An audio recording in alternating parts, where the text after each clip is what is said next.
and don't touch that dial.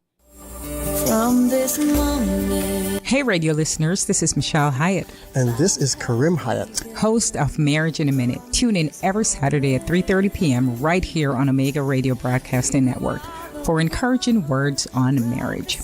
And listen, guys, check out our new website, www.marriagevantagepoint.com. And remember, you are the MVP in your marriage. From this moment. Good afternoon, radio listeners. Welcome to Marriage in a Minute on Omega Radio. My wife is not here today. She's in North Florida in a women's conference, so I'm here by myself. But in a sense, her not being here, I wouldn't hear her making fun of my when I say in your marriage, because she always points at me when I say that. Anyway, but thank you guys for listening every weekend, every Saturday on Omega Radio to Marriage in a Minute. Last week we started on the topic on love dances, and we're going to finish off today on that topic. But I'll share a quick story. When I was young, I used to watch people dance. I used to watch couples dance, and I used to laugh. I was young and kind of immature. And there's a dance called that three-step dance. And whenever I used to watch a married couple or boyfriend, girlfriend, and they're dancing and doing the three-step dance, I would laugh, like die laughing, because sometimes they'll step on each other's toes and they'll mess up the dance. But the one thing I noticed that they never ever walked away from each other and leave one on the dance floor. So they kept going even though they mess it up. So today we're going to kind of have that analogy in marriage. Just picture your marriage being a dance. You're dancing together in life on that journey. And when you step on each other's toes, or when you hurt each other in whatever way it is, or when you say something, not too nice to your spouse, do you walk away from the marriage, or do you, for the moment you may not be speaking to each other, but don't you fix it? And that's what the idea is. Love dances. So the husband has a role and the wife has a role. God gave you both your own roles, right? But he didn't give it to you to carry out your role based on the other person's reaction. So basically what I'm saying is, God says, husbands, love your wives like Christ loved the church, right? It's Ephesians 5:25. It says, husbands, love your wives as Christ loved the church and gave himself up for her. Now, if you think about that verse, there's nowhere in there it says, love your wives like Christ loved the church if your wife is doing what she's supposed to do. And then it's telling the wife, submit to your husband's spiritual leadership. And again, the verse doesn't say do that if your husband is carrying out his role. So basically, if you picture a dance, and both of you are dancing with your role, and both of you are doing your part independently of the other, that dance is going to be so beautiful. It's going to be so great. But a lot of times we have this mindset of, 50-50. We're giving 50% each, meaning if you're not doing your part, then I'm not putting in my part. And that's what messes up the dance. That's what we talked about last week. So this week we're going to show ways how we could, complete the dance. We could make it much better. We could carry out our roles independently of each other. So to make the marriage well. And like I said, I used to laugh when I see, married couples dancing that three-step. But guess who's laughing when you are going through your marriage and you're having this role and you mess it up? The enemy. He laughs. You don't want him to laugh. You want him to be put to shame. So it's a design that God created for both husband and wife. And the thing is, a lot of times we don't realize that it's not your spouse who is the one who is really behind it. It's the enemy. Satan doesn't want your marriage to go smoothly. He doesn't want you to enjoy each other. But God created marriage to be enjoyed, and he gives you the keys. All right, so this role for the husband, to love your wife like Christ loved the church. Remember, your wife needs love. I'm not going to say she wants love. She needs love. And wives, your husband needs respect. Not necessarily want respect, but need it. I think God created it intentionally that way. If you picture you say something degrading to your husband, or you treat your husband badly, it only puts like a stake in his heart, so to speak. That stake stays there. If you don't take it out, or even if you take it out, it's gonna still hurt, but it could be fixed. So basically the problem is we walk away from our roles. We walk away from the dance floor and leave our spouses sometimes. The solution is to stay there, learn each other, learn the dance. Michelle and I try that 3-step sometimes when we go to like a party or anything. And I personally don't know how to do it, so I'm learning from her because she's great at it. And of course, sometimes I end up stepping on her toe. It's the same thing in our marriage. Sometimes I end up, stepping on her toe in the marriage. I may do something or say something she doesn't like, or she does the same, or, we go through a little period of disagreement, but it doesn't dictate the entire marriage. It doesn't dictate the dance that you're doing together. It doesn't end it. So that's why the topic Love Dances is so, we chose that because we're trying to, picture it as you're on the dance floor together. You're dancing together, one person is leading, the other is following, and you just fix the little mistakes. You learn, and you move on, you do better. It's kind of like marriage is a journey, right? And if you're on this journey together and you remember how you started out, you never ever started out in a bad way. So if you think about it, how did it get bad? How are you at the point where you are now? If you're going through a situation now where things are not good in your marriage, how did it get that way? And a lot of times we point the finger at each other. And of course, we have flaws, we have faults, but we all do, and that's the problem. Sometimes we point at each other and not thinking about the fact that we have problems ourselves. Our spouses have to put up with our mistakes, our flaws, so to speak. So here's the solution. Know your role. Husbands, love your wife like Christ loved the church. How do you do that? Christ, he actually sacrificed. We mess up a lot, and he still loves us. We are his bride, right? The church. And he still shows us love. He still loves us. So basically your wife needs that. Your wife is not perfect either. She's going to mess up sometimes. She's going to be the weaker vessel. And that's what God says. So the enemy will target your wife. And when she's starting to go down, so to speak, it's your responsibility to build her up. You're the spiritual leader in the home, and you could pray for her. You could do certain things, be creative to build her up. A lot of times we realize that the reason why we don't show that unconditional love is because of fear. We're fearing that our spouse will not do what they're supposed to do. But remember, there's no fear in love, right? Remember, God is with you.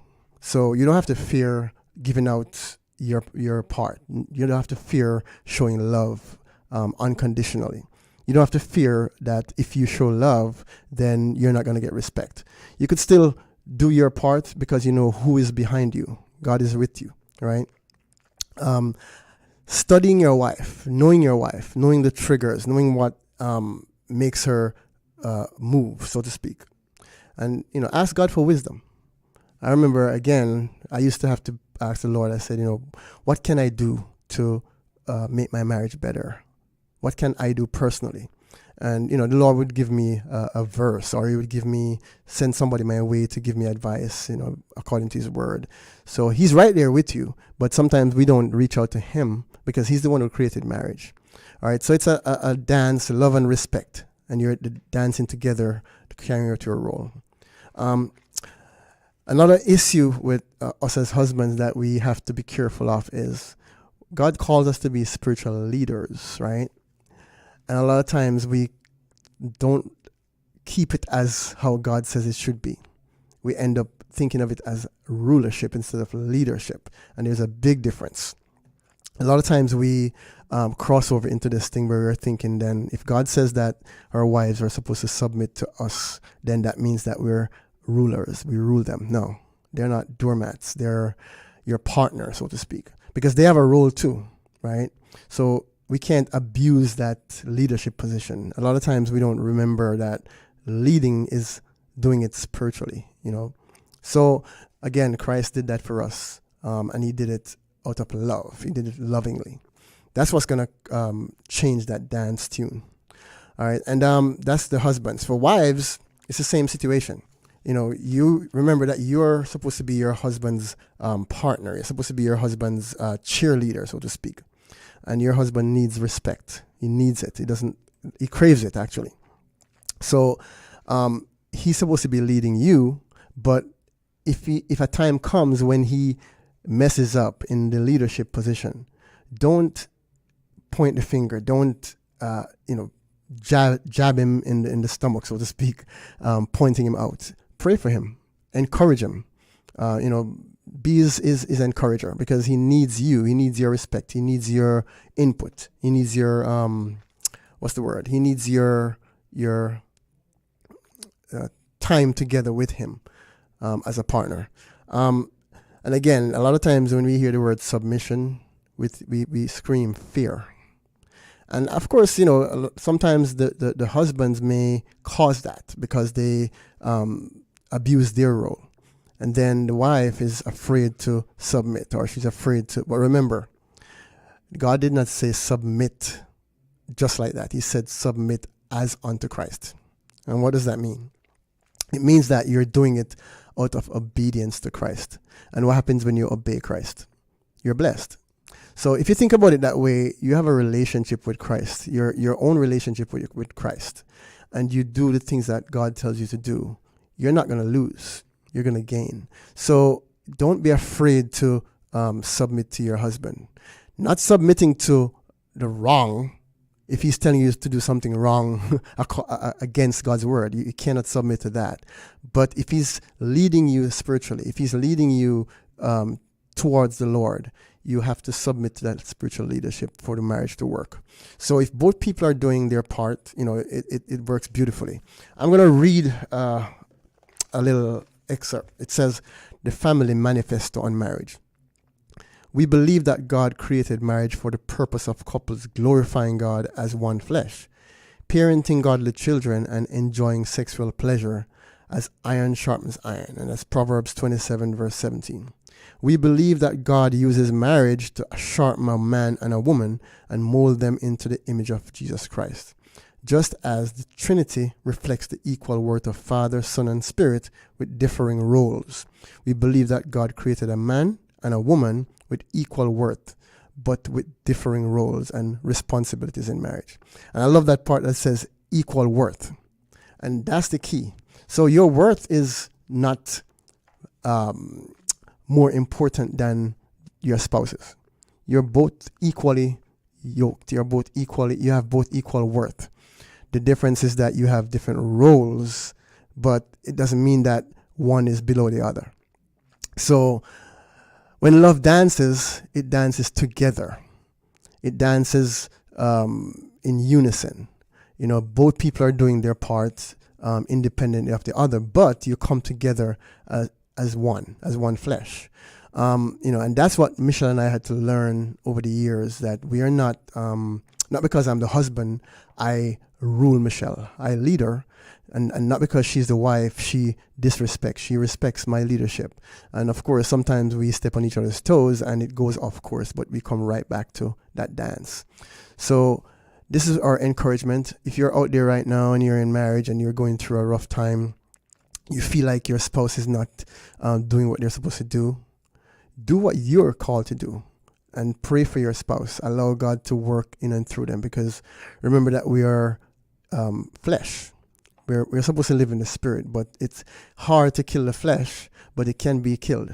And if you keep praying, if you keep lifting up your spouse and not pulling them down, they will eventually come to the place where they're living according to what God says marriage is supposed to be. All right, so it's like a dance, that 3-step dance. One lead, the other one is following along. Toes get stepped on sometimes until both learn the dance. And it's something that you learn and you get better over time. All right, so keep on dancing together. don't leave your partner on the dance floor. Don't leave your spouse out there by themselves. Don't throw in the towel. Don't walk away. Just continue to dance through this marriage journey. All right. So we thank you guys for listening every week. We're hoping that you're encouraged, and we hope that you apply these things that we're showing, because we have gone through it and we've seen how it's changed our marriage. And remember, God is with you in your marriage. He's the one who created it. All right, so we're at the end of our program today on Marriage in a Minute on Omega Radio. Join us next Saturday at 3:30 p.m., same place, Omega Radio Broadcasting Network, 101.9 FM. You guys in Jamaica, 89.9 FM, and all over the world through the app, WOIB. And remember, check our website, www.marriagevantagepoint.com. All right, God bless you guys. Enjoy the rest of your Saturday. All right, Omega listeners, you were just tuned into Marriage in a Minute right here on Omega Radio with your host, Karim Hyatt. And we do hope that you enjoyed today's programming. Omega Radio would like to say thank you to the Hyatts for being a proud sponsor towards this radio ministry. We're going to go ahead now and continue on with your normal scheduling and get back to the Unshackled that we were playing just a moment ago. But we would like to invite you, the listeners, to tune in next week, Saturday at 3:30 to 3:45 for Marriage in a Minute right here on Omega Radio with your host, Karim and Michelle Hyatt. So go ahead and stay locked in to Omega Radio. All right. From this moment. Hey, radio listeners, this is Michelle Hyatt, And this is Karim Hyatt. host of Marriage in a Minute. Tune in every Saturday at 3:30 p.m. right here on Omega Radio Broadcasting Network for encouraging words on marriage. And listen, guys, check out